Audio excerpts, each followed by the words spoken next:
The chaos, one church came together quickly to start rebuilding. Baldwyn First Baptist Christian Church was one of the buildings hit in last night's storms. It received significant damage to their offices and nurseries. This morning, members of the church got out there early to get to work. They quickly started piecing the roof back together and cleaning debris out of the rooms. Youth pastor Tyler Ham was there just a few hours before the tornado hit. My wife and I, we were at home. We thought the storm had passed by us and we were safe, and then we went to bed, and then all of a sudden one of my students starts texting me pictures of a building that was destroyed, and I started looking at it and I realized, wait, those are my family heirlooms. That's my grandmother's table in the corner there, and I was like, that's my office. And we shot up, and it was just a crazy sight getting here at about 1:30 in the morning and just seeing our church. I was working yesterday on my day off, and I was here just a few hours prior and had no idea that probably the last time I was in there with my office. This is what church is about. We're a family and working together, and sometimes some things like this happen. It's difficult, but I think this is really when the church is able to shine, and we're blessed with just a great church family, and thankful in a lot of ways. So.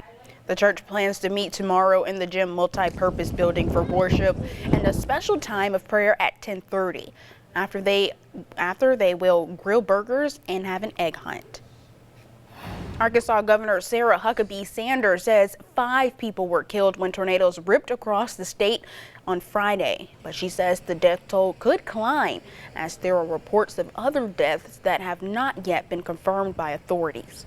The National Weather Service says an EF3 tornado tore through the city Friday night with wind speeds up to 165 miles per hour. It was on the ground for about 25 miles. The storm shredded homes and shopping centers in Arkansas. Residents and business owners had a big cleanup effort on their hands today. Arkansas governor has declared a state of emergency. At least one person is dead and 28 others are hurt after a tornado apparently hit a theater during a heavy metal concert in Illinois. The roof apparently collapsed during the show and fell on the crowd. Officials with the Apollo Theater say about 260 people were inside the venue at the time of the accident, including the audience, staff, and performers. Several emergency crews swarmed the area trying to rescue people trapped under debris. Tornado scammers are on the prowl, so be careful. We spoke with the Mississippi Insurance Commissioner Mike Cheney, and he said you need to avoid scammers trying to make a profit from a deadly tornado.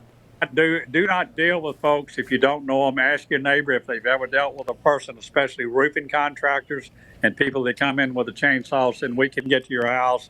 You'll be next on the list, but we need $500 down right now, or we won't come see you for another 2 weeks. You give them the money, you never see them again. So be certain that before you pay somebody that you know who they are. The commissioner says contact the Mississippi Board of Contractors to verify if the person is certified and real to help you avoid being scammed.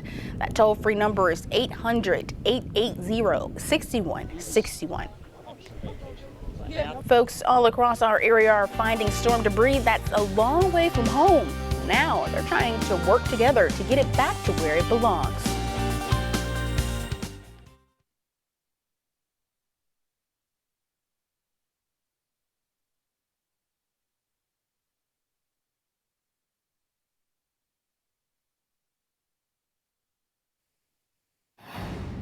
Mississippi has seen its share of tough times, and typically it always brings us close. Last week's tornadoes dug deep scars across the state, but they are also connecting Mississippians in unexpected ways. WTVA's Daniela Oropeza shows us how communities are being connected with items lost and found. Across the pasture, there was all kind of debris. There was pizza boxes, cups, plastic bags. But up against the fence down here, it was propped up. What April McVeigh found at her home in Pontotoc County is a graduation announcement all the way from Rolling Fork. That's powerful for something to travel, 3 hours away. I was there when she found something else, a piece of document making its way here all the way from Attala. She's not the only one making these discoveries. Hannah Burt remembers losing her Houston home to a tornado in 2011. but not everything was a total loss. The biggest silver lining, obviously, that my family was okay, as well as being able to get some of those photographs back from Alabama and Tennessee. After seeing Facebook posts like McVeigh's that worked to reconnect people to their pictures or documents, Bert tells me she wanted to pay it forward, so she created this Facebook group. We know how it feels. I know the devastation, but there is light at the end of all this. Days after the devastating tornadoes, people post daily asking for help connecting items found back to their rightful owners, like Susan and Peyton Perry. I mean, it's wild. It's crazy. Susan and her husband are staying with their daughter Peyton in Hollandale after losing their home in Rolling Fork. It is undescribable. Can't. Everything is gone. Pictures like this one of Peyton are scattered across our area. This one found in Enville. There are quite a few of them. They've been found all over, but this one I think was 187 miles away. People are finding things from Rolling Fork and Saltillo, Carrollton, Calhoun City, Tupelo, and they're working to return them. Look at this. Developed pictures, old documents, all of them are memories. It's just brought everyone together. I mean, I know it's devastating and it's heartbreaking, but it's times like this when we pull together and you make new friends and you show the love of God. McVeigh says she's kept in touch with the Maxey family. She'll meet them in person soon with a load of donations. I asked Susan and Peyton what it is that their community needs. Just to help our businesses build back. Because when we say our community was wiped out, we mean our community. For WTVA 9 News, I'm Daniela Oropeza. Former President Donald Trump is on the attack after being indicted by a grand jury, and more Republicans are coming to Trump's defense. And as cleanup efforts continue across the area, we are blessed with beautiful skies today. Now, how long will those last? We'll take a look at that in the upcoming forecast right after the break.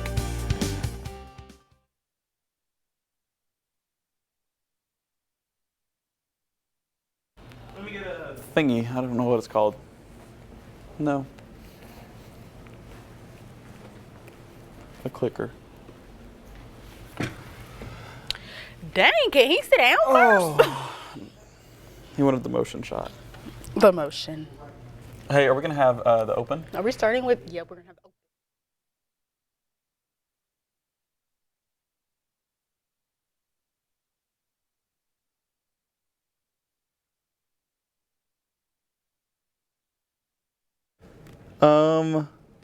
You know, clear conditions.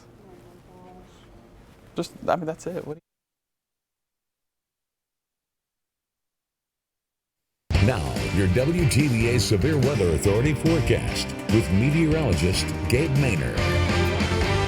Welcome back, everyone. Thanks so much for staying with us. As you can see behind us, clear conditions out the door. And as Gabe said before we went to break, we are blessed to actually see some actual calm conditions, nothing spinning out of the way randomly. Like, it's been active, to say the least. Yeah, to say the least. And we're just starting the severe weather season, and that, I mean, we were talking about it before the show. Yeah. We're just preparing for a very active season.